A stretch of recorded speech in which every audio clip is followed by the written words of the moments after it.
apresentação da...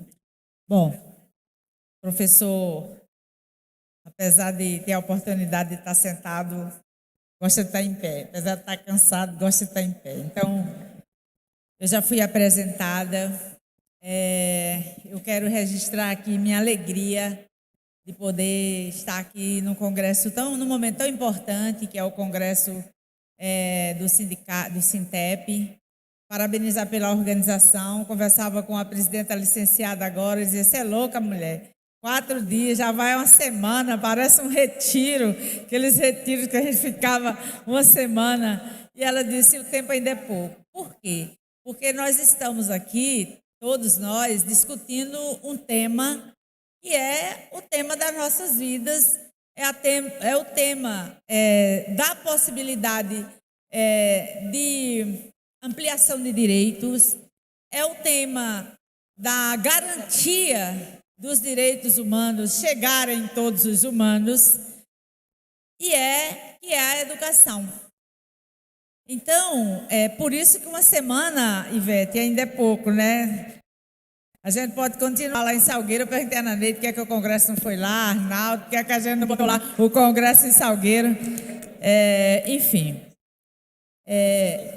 eu fiquei pensando como começar essa fala e quis começar com essa manchete, né, de um jornal. O que a manchete está dizendo? Que o analfabetismo cai, mas as desigualdades persistem. E quando a gente pensa nessas desigualdades, a gente sabe que elas têm endereço, a gente sabe que elas têm territórios, a gente sabe que ela tem marcador racial, a gente sabe que ela tem gênero. E muitas vezes eu me pego pensando que nosso conceito de igualdade, que é muito importante, ofusca em muito a necessidade da gente pensar equidade. E eu acho que esse é o momento que a gente tem para pensar essa educação. Ela só vai ser antirracista se a gente tiver como princípio a equidade. Não há mais como a gente alimentar a esperança de que a gente vai fazer educação da mesma forma para todos e nós vamos superar essas desigualdades. É impossível. Quem é mais experiente na luta, não vou chamar de velhos, mas alguém aqui, a Graça reivindicou o direito, foi você, né, Graça, que reivindicou o direito de ser chamada de velha? Mas a gente sabe que todo esse processo que a gente vive no Brasil, todos nós aqui sabemos, todo mundo estudou, sabe que ele carrega fortemente a marca da colonização e da escravidão. O Brasil, diferentemente de outros povos, por exemplo, a Alemanha, que sofreu o Holocausto e quer ensinar para as pessoas mais jovens, para as gerações, o que foi aquilo, o Brasil é ao contrário. Nós fazemos o possível e até o impossível para negar que a escravidão existiu e que ela ainda hoje é responsável por grande parte da pobreza e da exploração no nosso país. A gente tem medo de se encontrar com esse passado, porque a gente se encontrar com ele significa a gente estar imbricado com ele, significa a gente ser convocado para lidar com ele, para atuar nele. E talvez isso muitas vezes não seja uma coisa tão boa assim. Então, eu resolvi trazer umas reflexões aqui a partir da ideia que nós precisamos, que esse é um espaço importante para discutir de educação. Por que o analfabetismo ainda insiste, persiste e resiste? Será que não tem algumas perguntas que nós precisamos fazer? para nós mesmas, para as nossas instituições. Quando eu ouvia o debate na mesa da manhã, liderada pela nossa companheira Ruth, eu fiquei pensando os desafios e o quanto é importante as escolas saberem como lidar com a questão da diversidade. E lá nós estamos agora no Conselho Nacional, instituído pelo Supremo Tribunal Federal, a orientar, construir orientação para as escolas de como lidar com esse tema nas escolas, da população LGBTQIM+. E eu fico refletindo lá, trabalhando nesse tema, pensando que a gente precisa construir, principalmente no ano eleitoral, nós temos que cercar essa orientação de todas as formas para não cair de novo no caderno, como o caderno que caiu na eleição há 8 anos atrás. Ao mesmo tempo, a LDB foi novamente alterada agora em 2024. Acho que todo mundo aqui sabe que nós somos obrigados agora a incluir nos nossos currículos a perspectiva chamada de feminina, porque talvez chamar de gênero ocorresse o que ocorreu e todos nós sabemos. Então, nós estamos lá nessa trincheira e pensando como é que a gente vai trabalhar de forma a trazer para as escolas, para os gestores, para os professores, para os coordenadores, instrumentos que possam nos tirar desse lugar de paralisia em relação à educação não estar chegando de forma adequada a todos os cidadãos brasileiros e cidadãs, e esses certamente são as pessoas, são as mulheres, são os povos indígenas, são as pessoas pretas, aonde elas estiverem. É no quilombo, Graça? E eu vou trazer dado aqui, mas é também na periferia da cidade do nosso estado, mas é também na periferia do centro do poder, que é Brasília. Então, esse é o lugar onde está marcado que nós precisamos olhar. Pode passar? Aqui? Nossa, que chique. Não sei não, mas... Bom, eu trouxe aqui um que vocês já conhecem, não vou ficar ensinando Pai Nosso Vigário, mas eu trouxe para a gente pensar, para a gente refletir. Quando a gente olha o analfabetismo no nosso país, pelo gráfico, parece pouco, mas aí a gente começa a olhar exatamente a lugares onde eles estão, onde ele está situado. Quando a gente vai para os marcadores raciais, aí a gente começa a ver as nossas e as ausências. Por quê? Eu fiz uma pergunta ali. Onde estão os quilombolas nesses dados? O Brasil hoje possui mais de 8.000 comunidades quilombolas, segundo o IBGE, e nessas comunidades, a população de 15 a 35 anos é quase 3 vezes analfabeta, mais analfabeta do que o resto do país. Se nós olharmos para o Brasil como um todo e pensar que um grupo aí de cerca de 3 milhões, 4 milhões de pessoas é quase 3 vezes mais analfabeta, nós estamos com um problema, né? Nós estamos com um problema. E esse problema precisa ser olhado. E nós, da educação, temos compromisso com isso. O IBGE, e aí tem outro fato que a gente, na CONAC, vem debatendo, que são as informações que o IBGE e que o INEP não trazem. Nós vamos ver mais à frente, e todos nós sabemos a dificuldade que é o ensino médio, mas o que os dados trazem para a gente de forma mais palpável, para a gente entender o que está acontecendo nesse ensino médio que cai bruscamente do Fundamental 2 para o ensino médio. Eu acho que a gente precisa agora, não é mais só ler esses dados, é questionar esses dados, é interrogar esses dados, porque por trás desses dados está aí um conjunto de camadas que não são vistas, que são invisíveis. Por exemplo, nós estamos com um discurso, a população brasileira está vivendo mais. Semana passada eu conversava com um senhor lá em Brasília, que coordena um coletivo de pessoas idosas.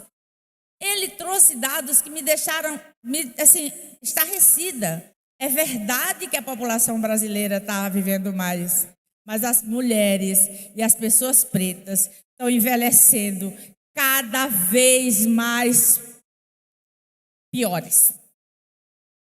Onde é que a gente encontra esse dado? A gente não tem esse dado. Então, eu acho que os dados também precisam ser interrogados. E essa de quando o IBGE não mostra, a gente vai ver aqui, andando aqui nesse gráfico, aqui chegando em Pernambuco, mas a gente também não tem muitas informações, não tem essas informações. Nós estamos agora com um grupo nosso do movimento tentando estudar esses dados e a gente encontra mais ausência do que a gente precisa saber para reivindicar e para incidir nas políticas públicas do que presenças. Bom, aqui também é um marcador, se você der uma olhada, você vai vendo como é que ele se desenvolve.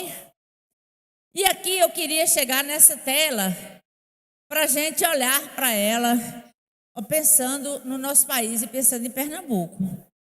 Eu creio que a maioria de vocês aqui nunca pisou num quilombo. Grande parte nunca pisou, eu imagino. Então, é muito difícil você não ter a formação inicial, não tratar disso na formação inicial, não tratar disso na formação continuada e você trabalhar isso em sala de aula. Era preciso que nós professores, é claro que vai dizer, mas vamos estudar, tudo bem, nós temos que estudar, mas tem uma responsabilidade que não é só nossa, do professor da sala de aula. Nós somos uma peça nesse jogo, mas o xadrez, a mesa do jogo, não está conosco somente. Portanto, nós nem podemos nos isentar, mas também não podemos nos sentir os donos do não fazer essa educação virar a chave. Quando a gente olha aqui para esse dado que é referente à população quilombola, a gente vê que no ensino fundamental a gente tem uma matrícula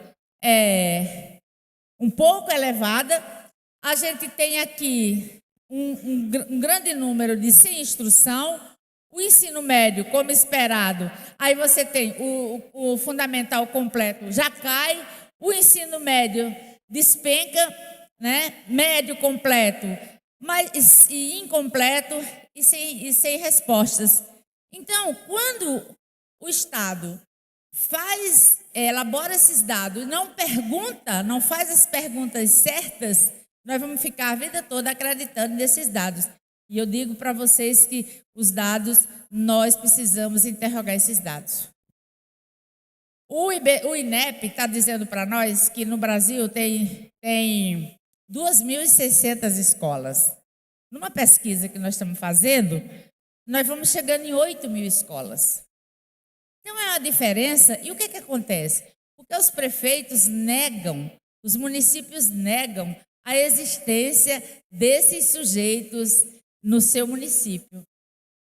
Da escola diz que não está dentro do território quilombola, a identidade do aluno eles somem com ela, perdem inclusive dinheiro por não reconhecerem, mas não é problema perder dinheiro. O problema é fortalecer esses grupos, porque eles vão fazer muito barulho.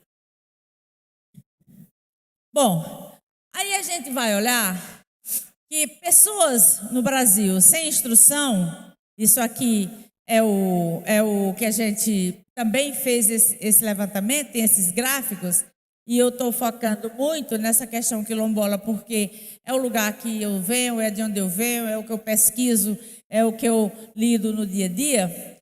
Quando a gente vai olhar o Cade Único, a gente olha no INEP, não acha as pessoas. Olha no IBGE, não acha as pessoas.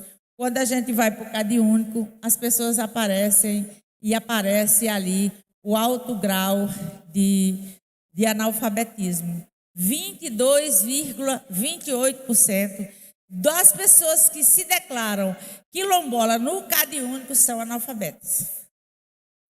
Então não é algo menor para a gente refletir sobre nossa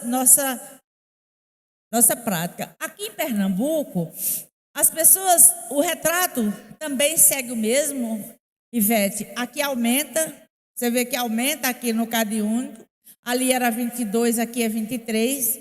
Então, essa é uma questão importante, aqui está por faixa etária, e aí a gente vê aqui esses números correspondem aos números que o IBGE identificou. E, nesse sentido, eu queria trazer duas reflexões. Primeiro, é que a população que se autodeclara preta e parda em Pernambuco é cerca de 65%. A pergunta que a gente faz: por que Pernambuco nunca elaborou uma política de verdade voltada para essas pessoas? Nós não temos histórico. Mas nós não temos histórico também na minha cidade, que é 75%. E lá nós podemos estar mais à direita, mais à esquerda. Quando fala na questão racial, liga a quem, Arnaldo? Ao povo de Conceição das Crioulas. Parece que só nós, por sermos a comunidade quilombola, e não somos a única, temos a obrigação. Nós não temos qualquer debate institucional sobre educação antirracista no meu município. Eu digo isso não com orgulho, mas com vergonha. E tanto faz a gente estar numa gestão mais à direita, mais à esquerda, isso não importa. Por quê? Porque nós estamos convencidos e convencidas de que isso não é importante, né? Então, eu já finalizei aqui, era só uns que eu queria apenas que a gente se provocasse sobre isso.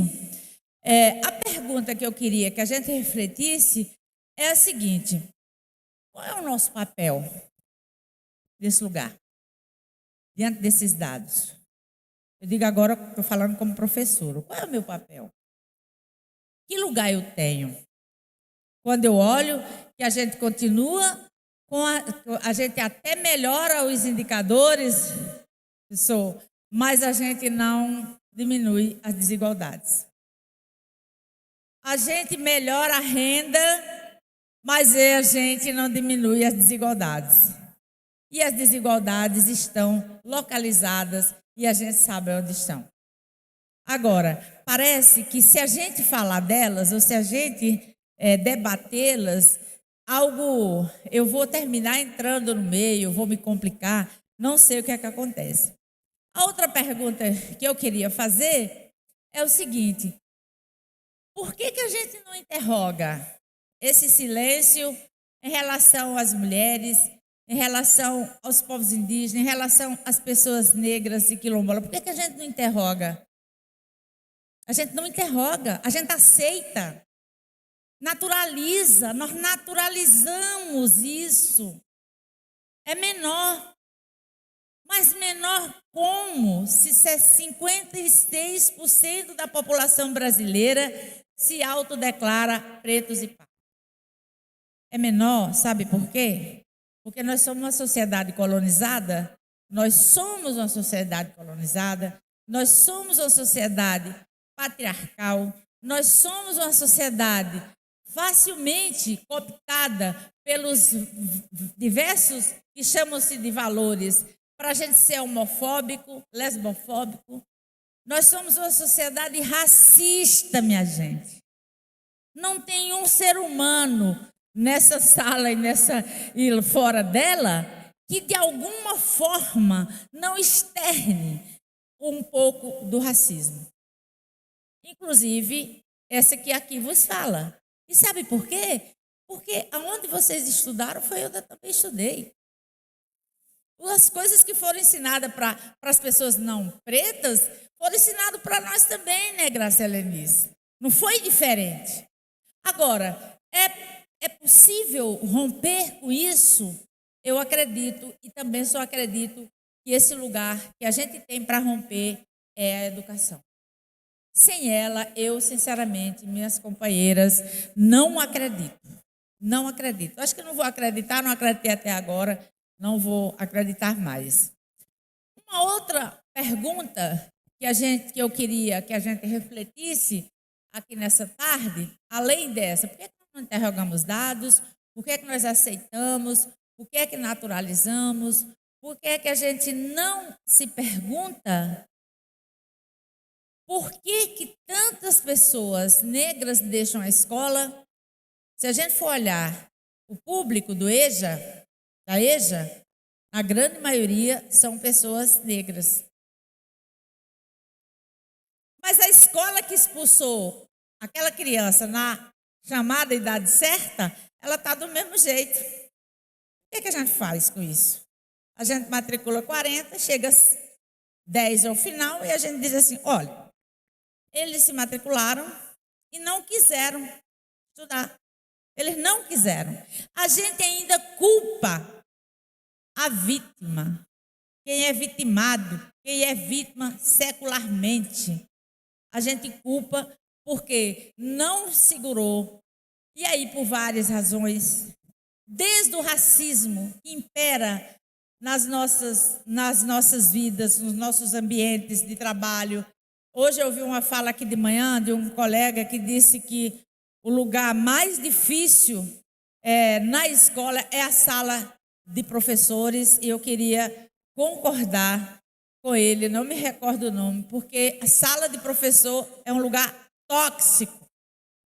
É lá que nós escutamos os nossos colegas falarem, descreverem nossos estudantes, minha gente. É lá que nós escutamos falar do cabelo das meninas que deve feder porque é crespo como o meu. É lá que nós ouvimos colegas dizer que mandaram os meninos falarem que nem homem. Então esse lugar que está ali dizendo num ambiente fechado, entre aspas, essa é a reprodução da sala de aula. Então eu acho que a gente precisa também nos interrogar. Se nós queremos construir uma educação antirracista, se nós acreditamos que o racismo é uma vergonha, e eu digo a vocês, eu acho ser de uma sociedade racista, para mim hoje é uma vergonha. Eu não tenho orgulho não, Paulo, de ser de uma sociedade racista não. Eu tenho vergonha, porque racismo é ignorância, gente. Racismo é despreparo. Racismo é falta de humanidade. Você não está simplesmente coisificando as pessoas, não. Você está desumanizando as pessoas. Então, quem são, a outra pergunta, quem são esses que nós defendemos tanto como sujeitos e como possíveis de serem acobertados pelo mantra dos direitos humanos? Será que nós estamos mesmo entendendo que para eu falar e dizer que vivo determinadas coisas, eu preciso romper com outras? Democracia com racismo não se casam. Com patriarcado, muito menos. Com homofobia, também não. Então, nós também precisamos começar a romper com essas barreiras. Além de estudar, e aí eu acho que de manhã ficou isso muito, muito latente, a gente precisa também, nós precisamos nos preparar para viver esse momento novo, que aqui foi chamado de novas relações étnico-raciais. Aquilo que parecia brincadeira há 10 anos atrás, nunca foi brincadeira e agora nós não podemos aceitar. Seja quem for, se é racismo ou for injúria racial, e que aí a gente tem um ganho pela luta do movimento social, porque toda vez que as pessoas praticavam racismo, fosse onde fosse, levavam para a injúria racial e a pessoa pagava fiança e saía. A equiparação de racismo com injúria racial ser crime, não há essa possibilidade. Nós temos que, além de não praticar, nós temos que discutir esse mal que existe em nossa sociedade, que é o racismo. Educação antirracista pressupõe que a gente respeite, valorize a diversidade. Respeite a história e conte a história positivada das pessoas negras. Está acabando meu tempo, mas eu queria contar um exemplo de um vídeo que eu vi curtinho de Thaís Araújo. E eu fiquei pensando, poxa, Thaís nem é professora, por que ela está dando lição na gente? E ela falou assim, Graça, ao invés da escola dizer, olhe, você é descendente de escravizado, eles sofreram, eles foram massacrados. Por que você não diz assim, você é descendente de pessoas que foram escravizadas, que lutaram, que resistiram, que construíram estratégias de resistência e de luta. E diga-se de passagem, aqui no Brasil, embora as pessoas não tenham coragem de assumir, mas quem ensinou a resistência, fazer a luta por meio da resistência, foram os povos indígenas e depois a população negra. Mas ninguém diz, porque para não dar crédito para essas pessoas.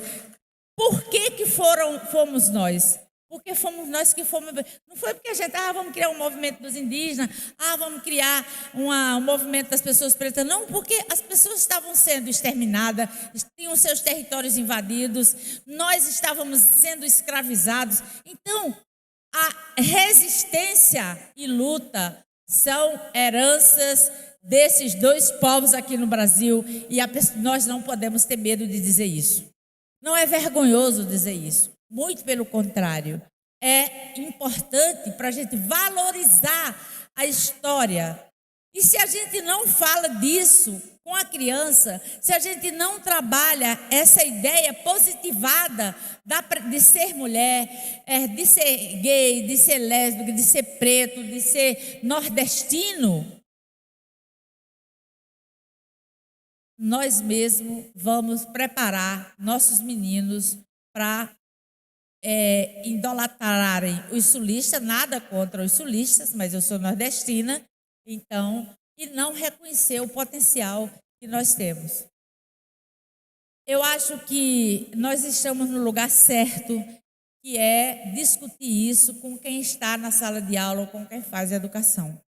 E também penso que o companheiro Paulo Biratã, eu cheguei, ele estava fazendo uma fala, e ele disse assim, não é só falar e ouvir, isso não resolve, é fazer. Então eu saio dessa plenária, Ivete, convencida que nós vamos tomar a iniciativa e que nós vamos incidir sobre nossas secretarias, sobre nossas escolas, para que a gente discuta uma educação que seja capaz de nos libertar desse mal que a sociedade... Porque discutir racismo não é papel das pessoas pretas, é papel da sociedade. Isso é um mal da sociedade, minha gente. Todos nós temos uma parcela de culpa nisso.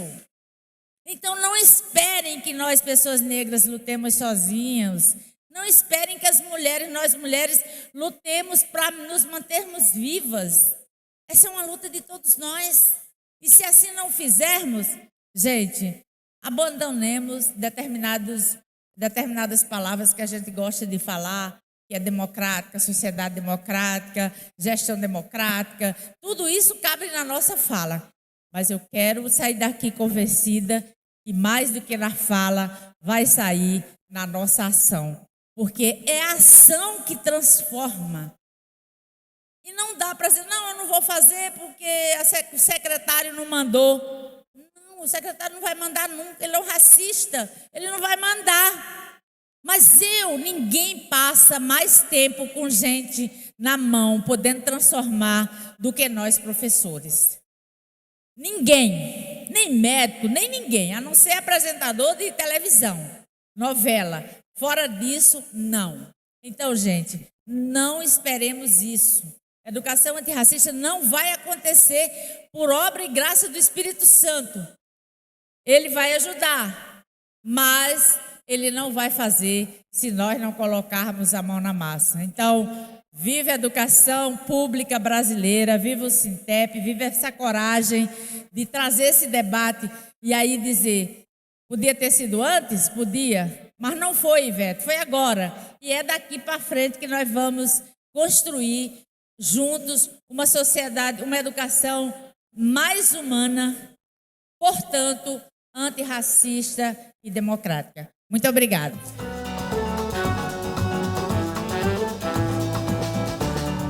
Mas e eram os tempos, antes do Sintep, tinha a PENOP, e eu fui funcionária da PENOP. Na transição ali, a PENOP ficava ali na Monte Castelo, né? E depois mudou para o Príncipe. Aí eu ainda fiquei um tempo no Príncipe, mas depois o indigenismo me chamou, eu ainda estava fazendo a graduação. E aí eu fui trabalhar com educação popular, porque eu sou de Maceió, morei um tempo em Palmares, e aí eu estava nesse processo de transição, fazendo a graduação, trabalhando com educação popular. Aí Domingos Cossione, que era assessor do Sintep na época, me convidou. Eu estava grávida da minha terceira filha, de Maiara. Hoje ela tem 35 anos. Faz um tempinho, né? Então, essa é a primeira coisa que eu gostaria de dizer. Depois de dizer que eu sou professora, eu não sou conferencista. Eu sou professora e fico numa sala com 50 alunos, aí desço, passeio, né, ficar fazendo discurso aqui, vocês vão me desculpar o meu nervosismo, tá certo? Então, esse momento de agradecer. Agora eu também quero dizer que eu concordo muito com a companheira que falou ali no intervalo, antes do almoço, que as nossas lutas não são lutas identitárias, porque essa expressão é usada por muita gente como se a gente ficasse no identitarismo. É como se a luta dos povos indígenas também não fosse uma luta de classe, sabe? Uma luta pelo território, sabe? Fosse só uma questão de reafirmação de uma identidade étnica que lhe foi negada historicamente. Então, a nossa luta é uma luta coletiva, é uma luta de todos nós, né? E eu estou aqui para dizer para o Sintep que a luta dos povos indígenas é também de cada um, professor, professoras, não só por conta da Lei 11.645 de 2008, que é obrigatório, né? O estudo das questões afro-brasileira e indígena, mas também eu entendo como docente que isso é um compromisso ético de cada um. Como diz, tem um grande sociólogo peruano, que é o Aníbal Quijano, ele disse, está na hora da gente deixar de olhar-se no espelho e ver um europeu, né? Nós não somos europeus, nós somos indígenas, nós somos negros, né? Nós somos o que nós fizemos aqui. Essa imagem que a elite brasileira que se subservientemente submeteu à independência do Brasil por conta das associações que Dom Pedro fazia com Portugal, né? Nessas alianças medonhas que foram feitas, né? Quiseram transformar no Brasil no paraíso do branco, né? Nós éramos todos brancos. Tanto é que a questão do negro e dos indígenas foram colocadas debaixo do tapete por muito tempo, e só muito recentemente, quando o movimento negro e os movimentos indígenas reivindicam direitos, é que ele passa para ser um problema de todos nós. Então, para falar sobre a questão indígena, eu trouxe duas questões. Primeiro vou trazer duas questões. Quero discutir sobre a questão do território, o significado disso e o que é o racismo, como ele se apresenta nessa discussão territorial, e da educação escolar indígena, que na verdade é a minha praia, né? Eu sou especialista, militante e especialista nessa área da educação escolar indígena, tá certo?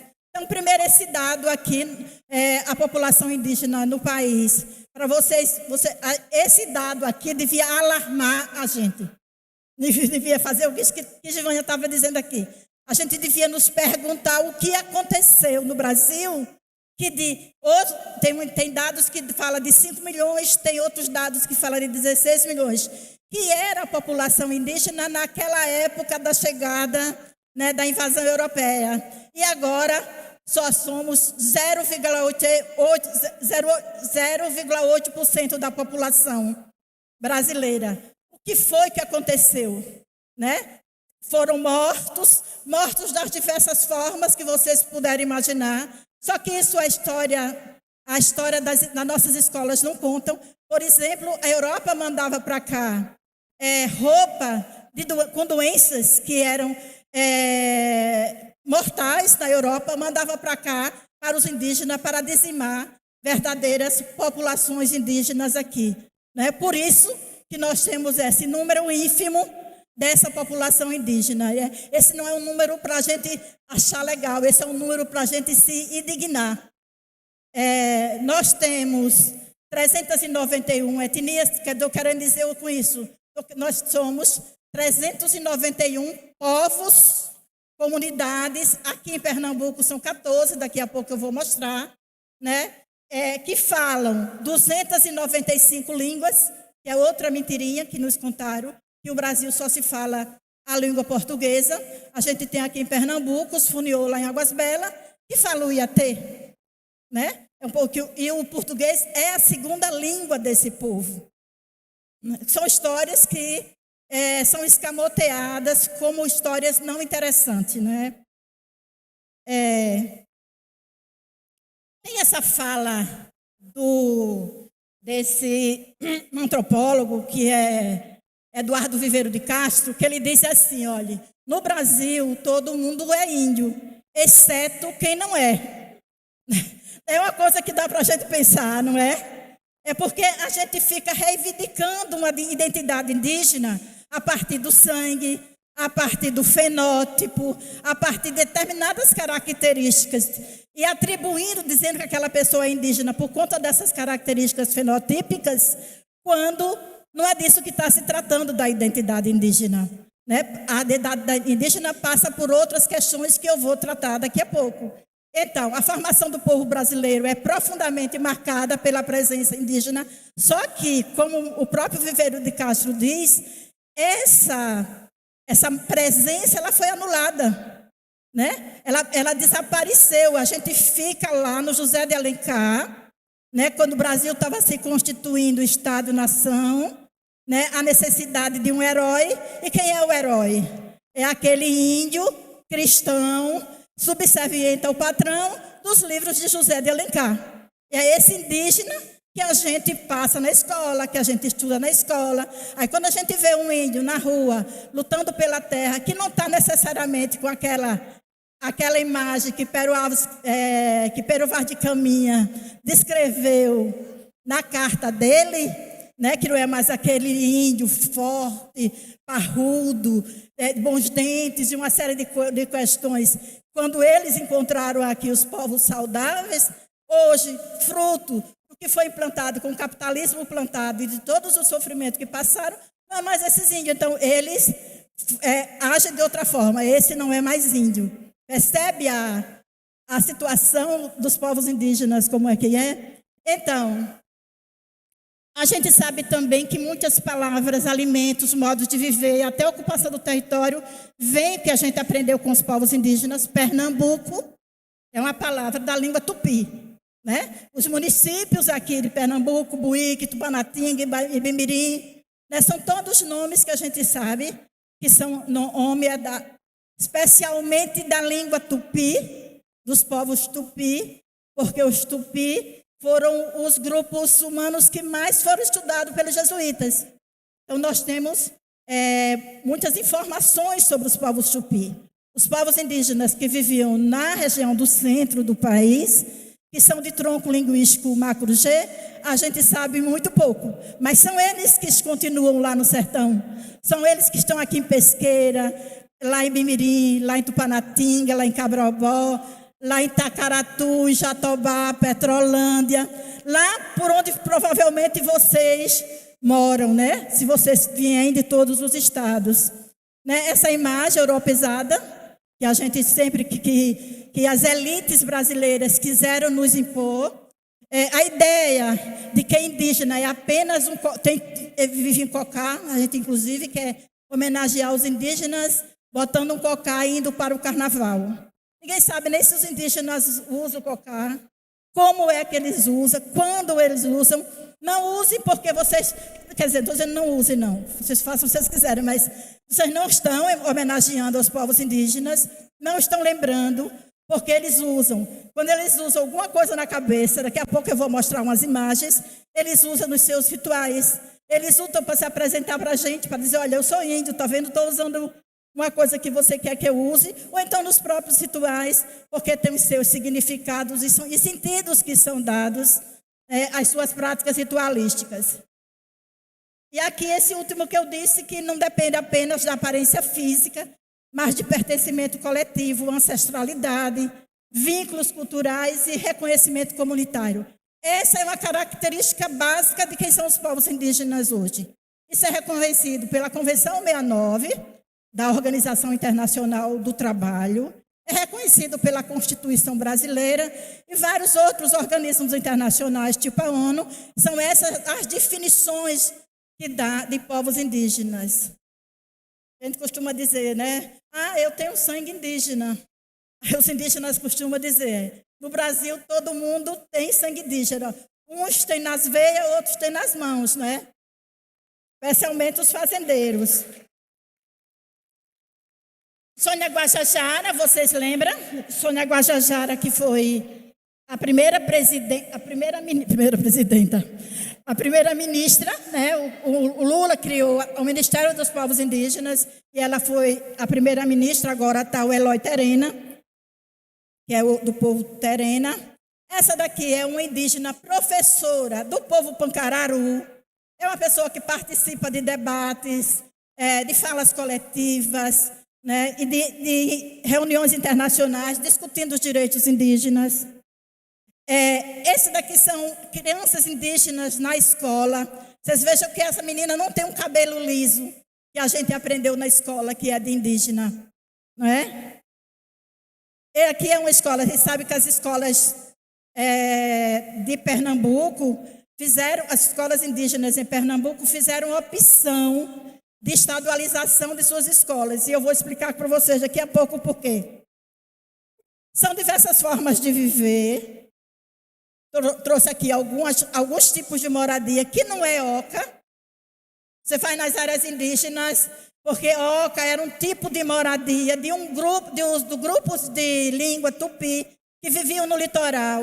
Os povos indígenas com que vocês convivem hoje eram povos que viviam nos sertões ou no agreste. E aí esse tipo de vegetação já dava. Todo mundo que conhece o sertão sabe que é cheio de lajes, né? Aquelas pedras grandes. Isso já servia de moradia para muita gente. Portanto, né, a gente, como os grupos humanos, a gente só produz. A gente vai produzindo as vidas, como diz Marx, a partir das nossas necessidades. Se você não tem necessidade de construir moradia, porque o próprio ambiente já te oferece, você não precisaria construir. Então, não eram todos os povos indígenas que viviam em oca, ou em taba, ou qualquer coisinha dessa que a gente aprendeu na escola. Esse é um tipo de moradia, esse é um tipo de moradia, esse é outro tipo de moradia. Esse é outro tipo de moradia. Com as políticas dos últimos 20 anos do governo Lula, do governo do PT, esse tipo de casa, que era muito comum aqui, entre os povos indígenas do Nordeste, ele vai mudando, porque a política de assistência e a política de saúde tem feito investimentos, e aí essas casas têm um barbeiro, essas coisas, isso tem melhorado a qualidade de vida desses povos. Esse aqui é o povo Pancararu. Quem mora aí em Tacaratu? Tacaratu está lá atrás. Quem mora em Jatobá? Quem mora em Petrolândia? Pronto, são vizinhos do povo Pancararu e do povo Entre Serra de Pancararu, não é? Esse é uma veste ritual deles, chama-se praiá. E aqui são várias lideranças indígenas de vários povos. Aquela história do cocá que eu estava dizendo, tem várias formas de representar a sua identidade. Vocês estão vendo ali, lá no canto está o cacique Marcos, que é aqui de Pesqueiro, o cacique Chucuru, que está usando uma barretina, e é prefeito da cidade de Pesqueira. Muito bem, votou nele, não foi? Muito bem. Essa também é um grupo de pessoas que assumem liderança na comunidade. Então agora, fazendo aquilo que eu prometi, discutir a questão do território, né, e como é que se apresenta o racismo nessa condição. Veja, o território para os povos indígenas, ele é mais do que esse espaço onde você vive. Ele a gente chama, não é a terra, mas é o território. Esse sentimento de pertença, onde você constrói a sua vida, né? Você você vai reconstruindo sua forma de vida, constrói suas relações sociais, onde enterra os seus mortos, né? Plantam os seus mortos, né? Onde tem as suas vidas, que garante a sua identidade indígena. Né? Essa frase que está em cima, que está aí, ó, era Chicão Chucuru, aquele indígena que foi assassinado lá em Pesqueira pelos fazendeiros, lembram? 90, pai de Marquinho, exatamente. Então, as matas são os cabelos da terra, as águas são o sangue da terra, as pedras são os ossos da terra. Para vocês verem o significado que tem o território, certo? Esse sentimento. E nesse território você constrói o que os geógrafos e antropólogos chamam de territorialidade, que é essa coisa de você construir a sua vida, estabelecer as relações nesse espaço. Então, esse espaço não é só espaço de sobrevivência física, é também um espaço de sobrevivência cultural, reelaboração cultural, né, de existir e reexistir. Ai, Maria. Então, isso que eu já disse, o território não é apenas um espaço geográfico, mas um espaço sociocultural, onde se produz e reproduz vidas, relações sociais, forja-se identidades e resistências que se articulam com projetos sociais outros. Nesse relatório, essas marcas que garantem a identidade indígena é a marca da ancestralidade, da memória, da espiritualidade. A identidade é sempre... Não existe índio no individual. Não existe um sujeito que se diga indígena sem estar ligado ao território, sem estar ligado às suas relações sociais, naquele espaço onde ele constrói essa identidade. É uma identidade é uma identidade coletiva, não é uma identidade individual.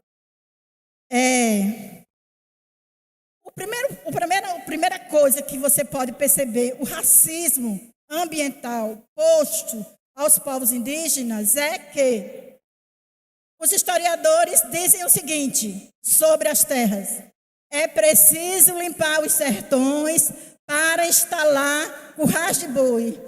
Isso lá no século XVII, no XVIII, não é isso? Onde vai sendo empurrado o gato, o professor de história dizendo, 17 não, né? Já no finalzinho do século XVII, na verdade, né? E século XVIII, quando vão empurrando o gado para o sertão, é preciso limpar. Limpar significa o quê?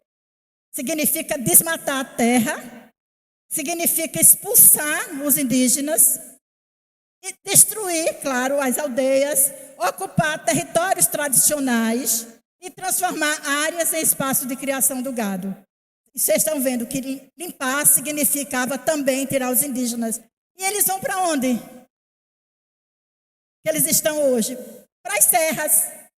Porque os empreendimentos econômicos, naquele momento, não eram importantes nas serras. É aí onde eles vão encontrar os quilombolas, né? Hoje em dia, temos um encontro lá em Conceição das Crioulas com os Aticum, né? Os Aticum e Conceição das Crioulas, as 7 negras, se encontraram com os Aticum e formaram uma família, apesar dos conflitos que o Estado brasileiro gosta de provocar. Isso eu já disse, eu estou só com 15 minutos, eu vou passar. Eu quero mostrar aqui a presença dos povos indígenas. Essas setinhas vocês estão vendo? Que é o local onde vocês moram, que todo mundo reconhece o mapa de Pernambuco, e aí estão situados os povos indígenas. Eu não vou demorar muito tempo nesse mapa, mas vai ficar aqui, né, Ivete? Depois, quem quiser usar o mapa para dar aula, as suas aulas de geografia, de história, podem usar à vontade. 14 minutos. Aqui eu trouxe uma definição de racismo estrutural para saber do que nós estamos falando. Quando eu estou usando Silvio Almeida, eu estou usando Kembegele Munanga, eu estou usando Nilma Gomes. Quando eu estou tratando de racismo ambiental, eu estou dizendo que é fruto do racismo estrutural, ou seja, não é uma coisa localizada, é uma estrutura que o sistema capitalista, quando se instala no Brasil, vindo com os europeus, né, a instalação, porque aqui no que eles chamam de América, não era o sistema capitalista que existia, era outra forma de produção que não o sistema capitalista. Quem trouxe o sistema capitalista foram os europeus. Lembram disso, né? Todo mundo que estudou ensino médio não é professor. Parece que você é professor de história, né? Ensino médio. Lembra que quem trouxe o capitalismo para cá e a forma como ele se estruturou aqui, através do racismo, a partir da escravidão das pessoas sequestradas da África e também da escravidão indígena, foi assim que ele se sustentou. Foi assim que a Europa enriqueceu, não é assim? Então, aqui mostrar que existe um movimento indígena organizado que luta por direitos.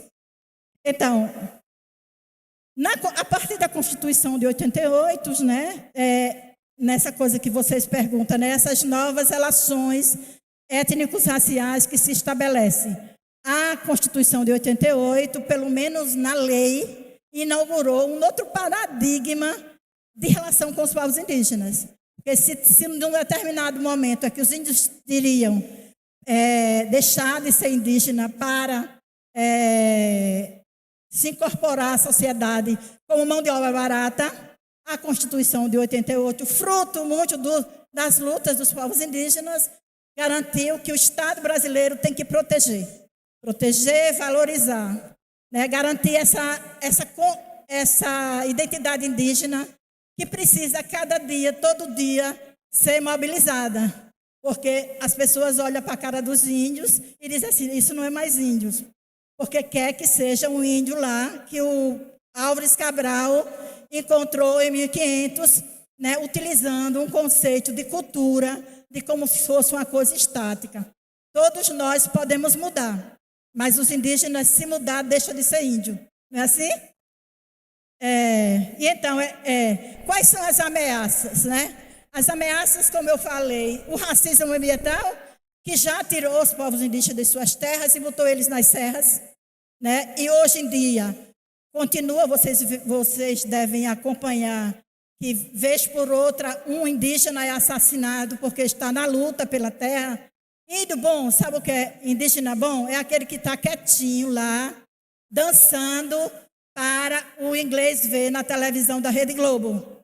Né? Se ele estiver lá na luta, reivindicando por direito, lutando pela sua terra, ele deixa, olha para... Isso não é índio. O que é que você ainda quer fazer aqui? Essa terra já é nossa. Um sinal disso é esse congresso que é inimigo do povo, né?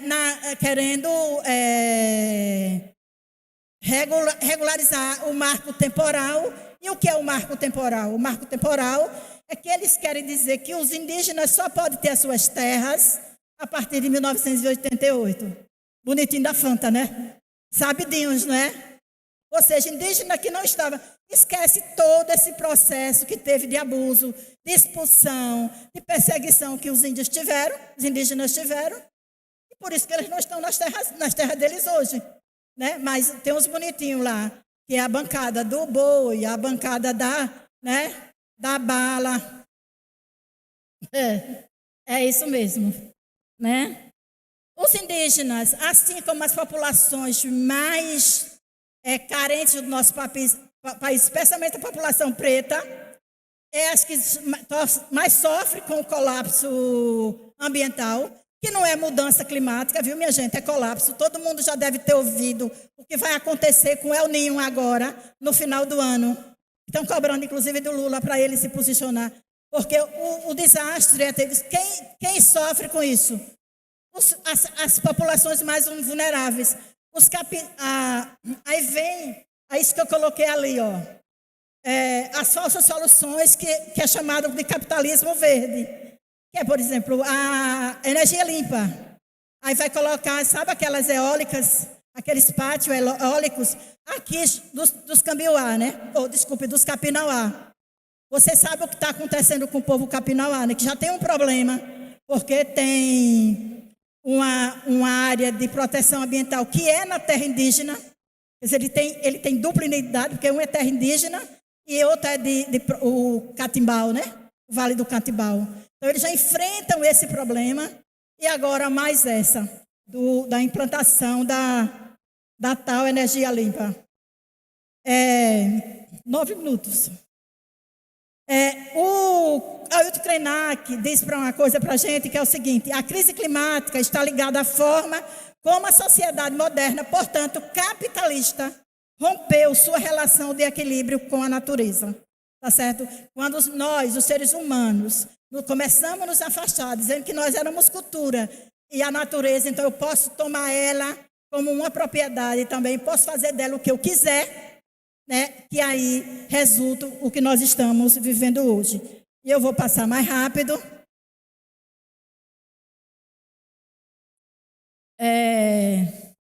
Aqui é sobre o marco temporal, os direitos conquistados. Agora sim, na educação. Bem rapidinho, 5 minutinhos, garanto. A luta, além da luta pelo território, da luta para continuar a sua identidade indígena dentro desse território nacional, os povos indígenas garantem para ter uma escola específica, diferenciada e intercultural. Uma escola própria, tá certo? Uma escola que garanta os seus projetos de vida. Todo mundo aqui é professor, sabe que escola tem um projeto de sociedade.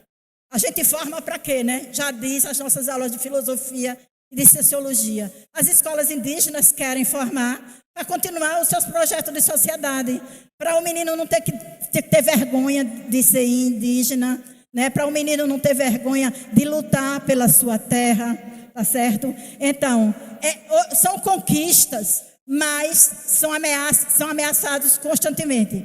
Por exemplo, tem 30 anos, 1999 para cá, é quantos anos?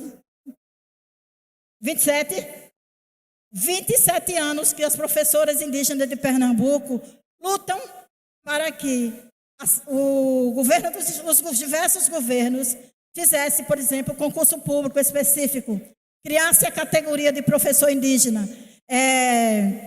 Tereza Leitão, inclusive, quando estava aqui na Assembleia Legislativa, fez uma discussão lá dentro da Assembleia, tentando sensibilizar os gestores, mas isso não foi. Os indígenas, quando eles chegam na Secretaria da Educação para reivindicar direitos, o racismo institucional da Secretaria de Educação diz, primeiro aquela estratégia: vocês não são mais indígenas, vocês não têm cara de índio, porque para ser índio é preciso ter cara, tá certo? É o primeiro golpe que é dado, o primeiro ato de racismo. E depois que está fazendo barulho porque está balançando a maraca, né? a ideia de que o currículo deve ser um currículo intercultural. E aí vem a ideia que Graça sabe, né? Que é o racismo epistêmico, tá certo? O que é o racismo epistêmico?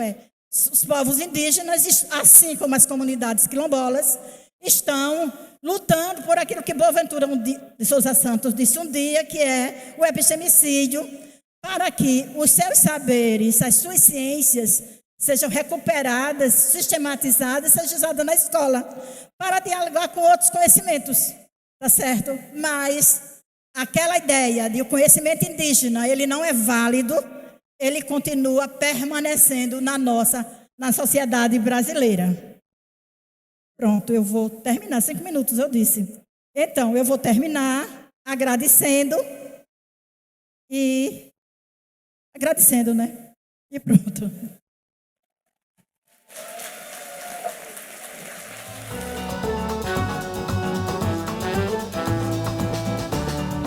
E eu quero começar com a fala do primeiro companheiro que veio aqui e falou do apagamento das identidades. Eu acho que esse é o projeto colonial, esse é o projeto do colonizador e que Eliane trouxe aqui, de uma sociedade que seja hegemônica, que todo mundo tem a mesma cara, que todo mundo tem as mesmas questões. E a escola ainda não se livrou disso.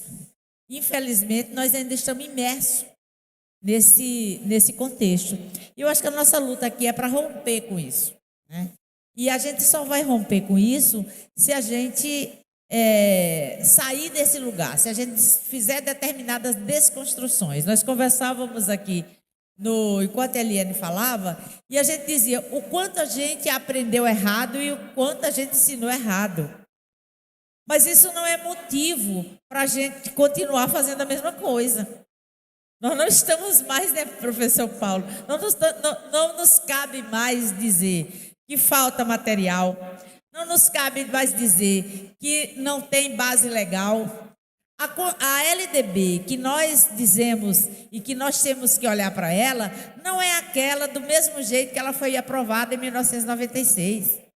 Ela só é agora com a alteração de 2003, de 2008 e agora de 2024. Sem essas alterações, ela não é a LDB, gente. Entendeu? Então, eu acho que a gente precisa resgatar isso, a gente precisa acreditar nisso. E essas 3 legislações, elas trazem obrigatoriedade. Não é optativo. Não dá opção de você contar a história dos povos indígenas da história africana e afro-brasileira, talvez. E a história das mulheres. Não. Ela obriga, a legislação obriga. Eu acho que nós temos que ter atenção a isso, né? Com relação à colega que falou das avaliações, eu acho que as avaliações, elas têm seus benefícios, mas também nós precisamos criticar esse modelo de avaliação. A avaliação não diz quem está abaixo, não faz o recorte, mas a gente sabe quem está abaixo. A gente sabe, mas a gente parece que tem medo. Esse medo que a Cida Bento chamou de medo branco, parece que a gente tem medo de encarar essa realidade. E se a gente não fizer isso, por isso que eu chamei a atenção na primeira parte da minha fala, da gente questionar os dados, gente. Os dados não podem ser para nós uma camisa de força. Nós temos que perguntar como é que esses dados se constituem. Quem preenche o censo escolar? Como é que ele é feito? É dialogado conosco ou não? Ou uma pessoa vai lá e preenche do jeito que acredita e esse é aquele resultado que vai ser tido como verdadeiro. E por fim, companheiro, falar da PNERC. A PNERC é uma política, é o resultado da luta do movimento negro e do movimento quilombola para que essa política exista. Em todos os nossos governos, no governo do PT, nós nunca tínhamos conseguido fazer com que o Ministério da Educação estruturasse uma política efetiva, que começa com um diagnóstico. E a gente viu a agonia dos prefeitos querendo saber o que é que eu respondo, o que é que eu respondo. Aí dá vontade de falar um palavrão e dizer, responda, porra, nada, porque você não fez nada. E agora nós temos a oportunidade, Magna, da gente saber, e o diagnóstico é público, os dados são públicos. Vocês podem acessar e ver o que o governador, o governo estadual disse, o que é que o seu prefeito disse sobre o que está fazendo, sobre a política para as relações de educação, para as relações étnico-raciais e para a educação escolar quilombola. Certamente todo mundo falou bem, mas nós sabemos que esse falar bem não é, na prática, o resultado. Então, essa política é uma conquista dos movimentos sociais. É uma conquista do movimento negro, é uma conquista do movimento quilombola. Educação escolar quilombola é uma modalidade de ensino. E o que a gente fala sobre ela? O que a gente discute sobre ela? Como é que a gente pensa que é só para os territórios quilombola e não é. Assim como a educação indígena não é para os indígenas só. É para a sociedade, são normas que são feitas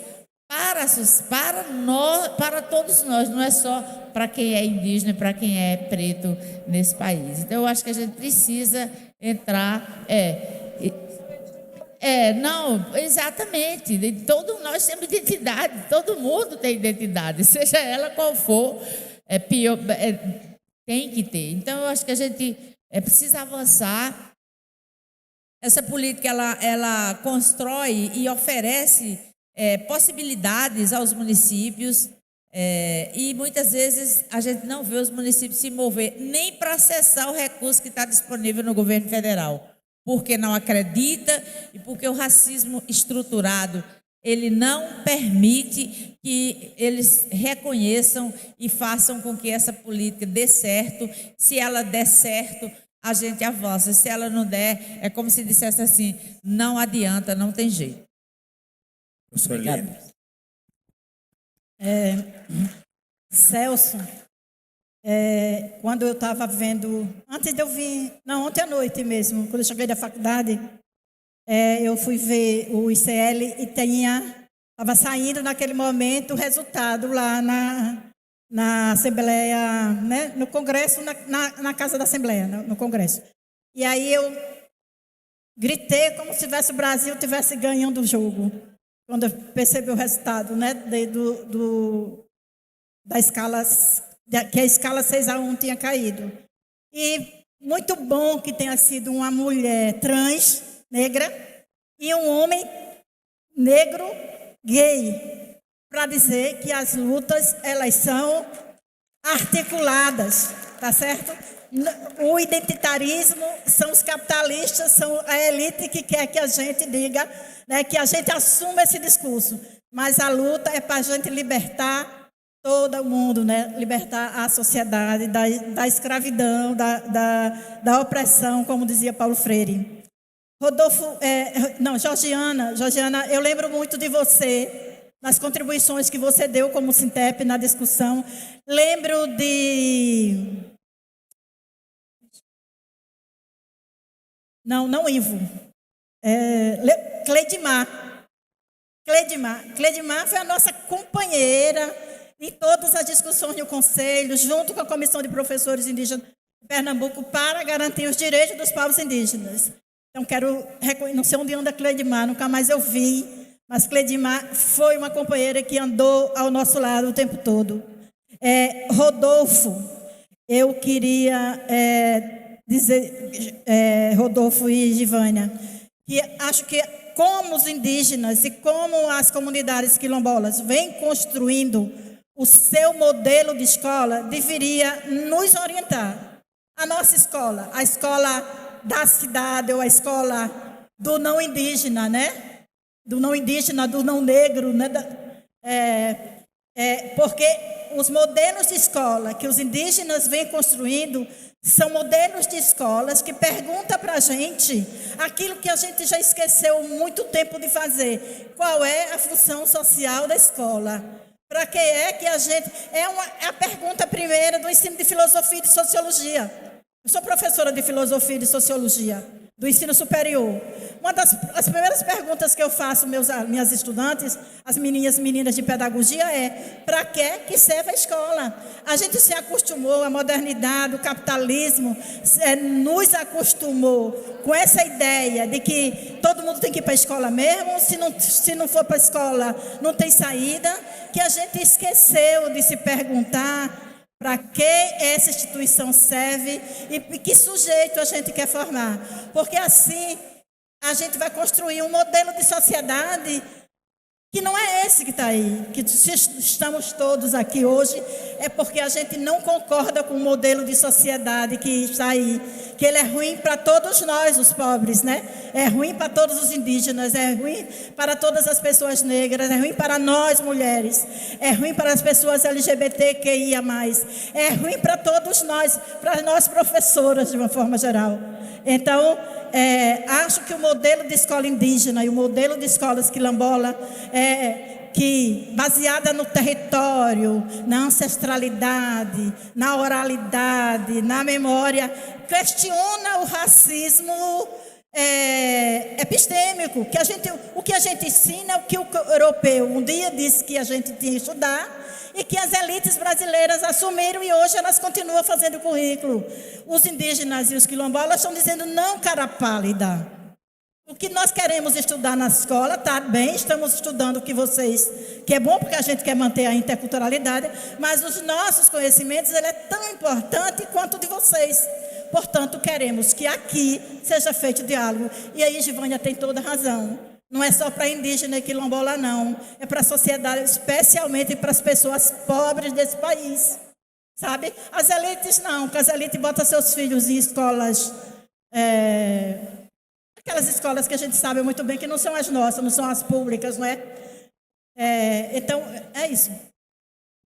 A situação das escolas indígenas, do ponto de vista físico, ela não é diferente das escolas do campo, do meio rural, das escolas que a população que vive nessa... Campo, eu estou dizendo no sentido mais amplo, que a educação do campo tomou a partir da Constituição de 1988 e da documentação da década de 90, tá certo? Campo, não como somente espaço rural, mas como espaço de indígenas, como espaço dos pesqueiros, né? E extrativistas, quilombolas, né? Elas sofrem, do ponto de vista da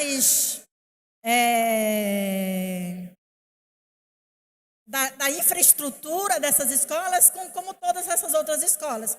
Agora, o que eu garanto é que existe um movimento indígena, de educadores indígenas bastante organizado, que são muito atuantes para reivindicar direitos, tá certo?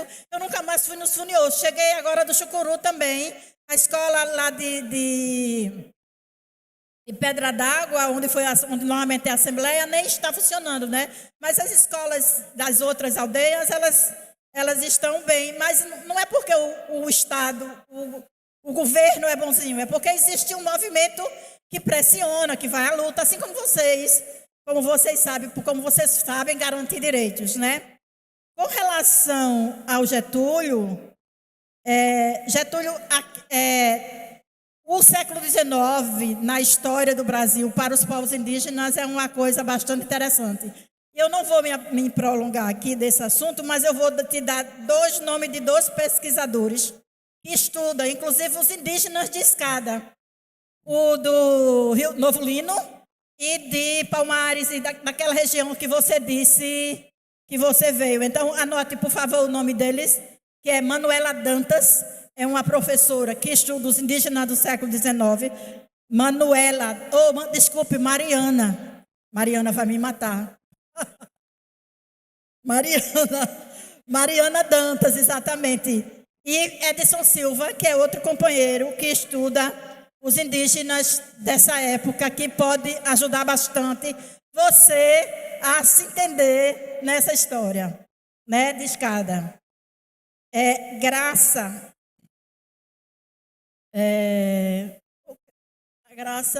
mais comentários. Acho importante a gente, né, dentro do racismo epistêmico, A gente lê muito os europeus, né?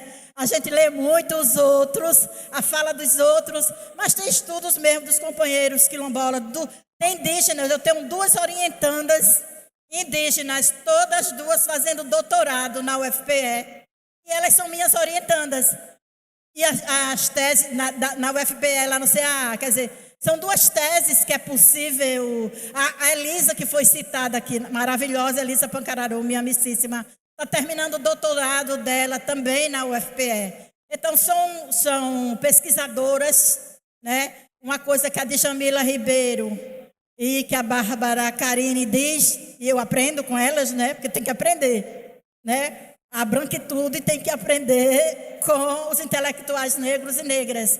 E leia autores negros, estude autoras negras, intelectuais negras. Pois bem, eles ensinam a gente e a gente tem. Então, estudem intelectuais indígenas, estude intelectuais negros e negras. Não é? Porque assim nós podemos fazer da nossa vida e da escola onde a gente atua um ambiente antirracista.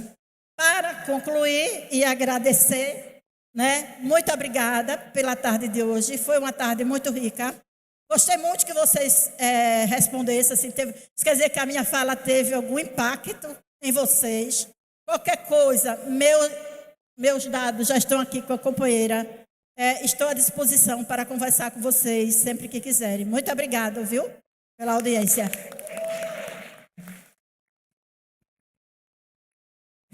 Bom, eu quero começar agradecendo a companheira por trazer essa memória, trazer a companheira Inaudete, que é pioneira em tantas frentes, inclusive no debate sobre quilombos. Eu sou quilombola e eu comecei a escutar sobre quilombo com a Inaudete.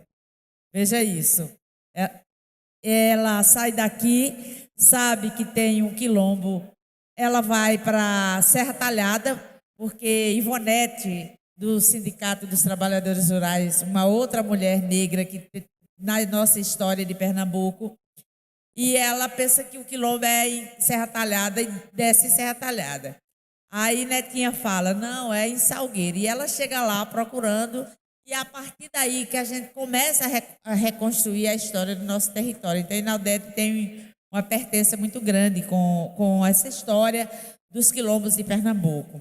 E aí tem uma longa história. O primeiro encontro dos quilombos foi organizado pelo Centro Solano Trindade em Garanhuns. Acho que a Graça, Mistezinha e outras pessoas vão lembrar desse momento. Enfim, mas também dizer que é lamentável que a gente não tenha em Pernambuco, nunca teve em Pernambuco, um espaço de debate da questão racial, de verdade. No máximo, cria uma assessoria e bota uma equipe uma vez. Mas nunca teve. No governo do estado não teve e nem nos municípios também, muito pouco. Agora, no governo do estado, tem uma gerência tentando se erguer, tentando fazer de tudo para fazer minimamente algum processo de formação. Mas nunca foi diferente de outros estados, como a Bahia, que estruturam a secretaria, Pernambuco. E olhe lá, não só começou aqui em Pernambuco o debate sobre a alteração da LDB, que gerou a 10.639 e depois a 11.645, como também foi lá em Conceição, depois virou o debate no estado, numa escola que eu lá da minha comunidade, foi onde nasceu a experiência concreta para embasar a construção das diretrizes para educações curriculares para a educação escolar quilombola. Então, foi lá que a gente construiu uma ideia de projeto político-pedagógico que hoje a gente defende, que não seja que cada escola, cada território tenha seu projeto político, porque nenhuma escola é igual, nem da mesma cidade, elas são iguais. A escola tem que refletir a realidade do seu território. Então, por exemplo, lá onde eu moro, no bairro Santa Margarida, não é igual o bairro do Prado. não é igual a outros bairros, estou falando da minha cidade, porque eu estou vendo muitos salgueirenses por aqui. Então, a gente tem que agarrar esse instrumento, e eu acho que o projeto político-pedagógico nas escolas é ele que vai poder começar a gente mexer essa estrutura enrijecida que a gente tem imposto, tanto pela rede estadual como a rede municipal. Dizer também, rapidamente, que, segundo o INEP, as escolas com menos estruturas do campo, mesmo no campo, quando ela está em um território indígena e quando ela está em um território quilombola, é ela que não tem biblioteca, sala de leitura, quadra coberta. As do campo que não são nesses dois territórios estão ruins, mas as desses dois lugares são piores. Eu posso depois colocar uma análise que a gente fez sobre essas escolas para vocês verem a disparidade. Não tem internet, mas na outra escola. E além disso, a gente luta contra uma doença que é fechamento de escola. Os prefeitos fecham as escolas porque eles querem criar cartéis através do transporte escolar. Porque o transporte escolar é o cabo eleitoral de eleger o vereador, que vai eleger o deputado racista, fascista, que está nesse congresso aí, e tem como essa deputada mencionada pela companheira. Então, nós temos que, companheira Ivete, nós temos que repudiar. O Sintep, eu queria pedir ao Sintep, aqui encarecidamente, que conosco repudie o fechamento de escola sem obedecer à legislação, sem obedecer à Convenção 169, que é a obrigação dos quilombolas e os indígenas serem consultados e não são. Por fim, correndo mesmo, Graça, o censo, ele é um avanço. O censo indígena, o primeiro foi em 2010, vergonhosamente, que houve o censo dos povos indígenas e o dos quilombolas em 2022. De 2010 para 2022, a população indígena aumentou 80%. Ninguém inventou indígena, mas eles se autodefiniram. Então, o censo é uma luta. A gente fazer com que o IBGE colocasse os quilombolas na categoria censitária foi uma luta. O IBGE queria colocar só dos territórios titulados. E eu perguntei um dia para o presidente, o chefe do IBGE, eu perguntei para ele, vocês perguntam quem tem documento, quem tem escritura nas casas quando vocês chegam para fazer o censo? Ninguém pergunta. Por que é que quando chega num território quilombola tem que estar titulado? Sabe por quê? Porque são um pouco menos de 500 comunidades tituladas em todo o Brasil. Ou seja, nós não íamos aparecer nunca. Eu tenho esperança que no próximo censo a gente não seja só 8 mil comunidades quilombolas, mas a gente seja 20 mil, 30 mil, porque eu sei que muita invisibilidade ainda há. Por fim, eu quero agradecer demais ao Sintep por esse convite. Eu tinha uma agenda, Ivete, para fazer no Rio de Janeiro. Eu derrubei essa agenda porque eu queria muito estar aqui, porque me senti muito honrada de poder estar aqui. Agradeço demais e saio daqui fortalecida na expectativa de que a gente vai caminhar aqui em Pernambuco para melhorar essa situação e também para dar as condições não só de não deixar a democracia sofrer os abalos que ela sofreu, a gente precisa, e Pernambuco é, sem dúvida, guardião e será sempre da democracia, e nós vamos lutar por ela. Muito obrigada.